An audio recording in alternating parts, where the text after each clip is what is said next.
Hi friend, তো তোমাদের আজকে একটা ভাইয়ের সাথে পরিচয় করাবো। এই যে সেই মিষ্টি ভাই আমার। হয়তো বাড়ি কোথায়? চাঁদপাড়া। ভাই বাড়ি চাঁদপাড়া। ভাই লজেস বিক্রি করে, তাই তো ভাই? ভাই লজেস বিক্রি করে ভাই সংসার চলে। তো অনেকদিন পরে ভাইয়ের সাথে দেখা হয়েছে। ভাই আমার নতুন দোকানে এসেছে। তো অবশ্যই ভাইয়ের কাছ থেকে তো আমি যখনই লজেস ক্যাডবেরি যাই আমি আপনাকে নিই অবশ্যই। তো তোমরা ভাইটাকে একবার দেখো, যদি ভাইকে কখনো কোথাও দেখো ভাইয়ের কাছ থেকে লজেস নিও, কারণ ভাইটার মা নেই, তাই তো ভাই? বাবা মিষ্টি দোকানে কাজ করে, ভাই এসছে আমার দোকানে। তো ভাইকে তোমরা একবার দেখো, যদি রাস্তাঘাটে কোথাও দেখো ভাইয়ের কাছ থেকে অবশ্যই লজেস চকলেট ভাই সবই বিক্রি করিস, তাই তো ভাই? তো তোমাদের কাছে আমার একটাই রিকোয়েস্ট, এরকম ভাই হয়তো খুঁজতে অনেক বেরোবে, তাদেরও ফ্যামিলি হাতে এইভাবে চালায় তারা কষ্ট করে।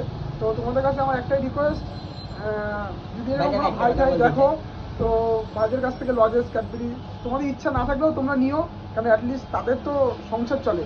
আর আমার ভাই মিষ্টি ভাই তোমাদের কিছু বলবে, তো ভাই বলো কি বলবো তুমি? আমি একটা কথা বলি, মানে কথা মানে বলে রাগটাগ করো না। না বল না। বিক্রি করি। এবার আমার মতন অনেক অনেক ছেলে আছে যে বলে আমার বাড়িতে কেউ নেই, আমার মা বাবা দেখে না, বাট এবারে এগুলো নিয়ে এই কথাগুলো অনেকে সত্যি ভাবে। কিন্তু অ্যাকচুয়ালি কি কিছু কিছু ছেলে আছে আমাদের মতন যে মানে মানুষদেরকে মিথ্যা কথা বলে, মা বাবার নামে মিথ্যা কথা বলে, প্লাস বাড়ির নামে মিথ্যা কথা বলে, তো ইনকাম করে টাকা। একদম ভাই, একদম ইনকাম করার পরে সেই টাকা দিয়ে নেশা পান করে ওড়ায়। তার জন্য এই একটা ছেলের জন্য আমাদের মতন 10টা ছেলের নাম বদনাম। একদম ভাই, একদম বাস্তব কথা বলেছিস তুই।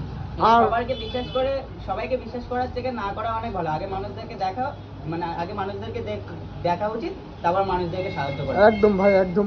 তো ভাই যে কথাটা বলেছে কিন্তু একদম বাস্তব কথাই বলেছে। তো ভাইকে তোমরা দেখো, সবাই চিনে রাখো, কারণ ভাই রাস্তাটা কিছু ভাই, ভাই রাস্তাটা কি বিক্রি করে আমি বলে দিচ্ছি, আমি 1 নম্বর গেটে, আমাদের হাবড়া 1 নম্বর গেট, আর 2 নম্বর গেট, আর মা মনসা সুইটস মিষ্টির দোকান, আর একটা হচ্ছে তোমার জয়গাছি বাস স্ট্যান্ড। তো ভাই বলে দিয়েছে ভাই কোথায় থাকে। তো তোমরা যদি দেখো ভাইকে, ভাইয়ের কাছ থেকে অবশ্যই নিও।